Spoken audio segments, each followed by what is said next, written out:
मुख्यमंत्री देवेंद्र फडणवीस हे आज तुळजापूरच्या दौऱ्यावरती आहेत आणि सकाळी 11 वाजता ते तुळजाभवानी मातेचं दर्शनही घेणार आहेत। यानंतर तुळजाभवानी मंदिराच्या विकास आराखड्याची मुख्यमंत्री पाहणी करतील। मुख्यमंत्र्यांच्या या दौऱ्याच्या पार्श्वभूमीवरती इथे सुद्धा जय्यत तयारी सुरू आहे।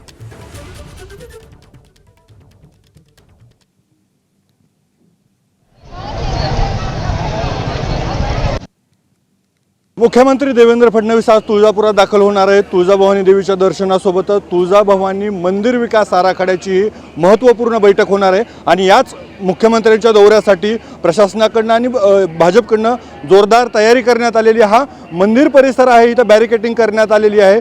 जे भक्त मंदिराकडे येतात त्यांच्यासाठी स्वतंत्र अशा रांगा करण्यात आलेल्या, त्यासाठी बॅरिकेडिंग करण्यात आलेली, पोलीस बंदोबस्तही इथं ठेवण्यात आलेला आहे। त्यासोबतच धाराशिव जिल्ह्यासाठी नवीन सरकारनं जे काही महत्त्वपूर्ण प्रकल्प हाती घेतलेले आहेत त्या प्रकल्पाला मुख्यमंत्र्यांनी पाठबळ दिलं, त्याबद्दल भाजपकडून त्यांचा जाहीर सत्कार करण्यात येणार आहे।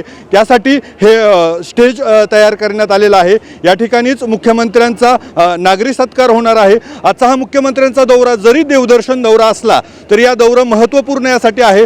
तुळजापुराच्या तुळजाभवानी मंदिराचा विकास आराखड्याचा अंतिम टप्प्यात आहे। उच्चाधिकार समितीनं ह्या आराखड्याला मंजुरी दिली असून तो शिखर समितीकडे आता मंजुरीसाठी आहे आणि मुख्यमंत्री साहजिकच या शिखर समितीचे प्रमुख आहेत। त्यामुळे आज या आराखड्याचं सादरीकरण मुख्यमंत्र्यांच्या समोर झाल्यानंतर या आराखड्याबाबत पुढचा निर्णय काय होणार हे याकडे लक्ष लागले। सोबतच तुळजापुरात जे गेल्या काही दिवसांमध्ये ड्रग्जचा बाजार समोर आलेला पाहायला मिळतोय, अनेक आरोपी यामध्ये सापडलेले आहेत। या प्रकरणाकडेही मुख्यमंत्री काय बोलणार याकडे लक्ष लागलेलं आहे। अप्पासाहेब शेळके, एबीपी माझा, धाराशिव, तुळजापूर।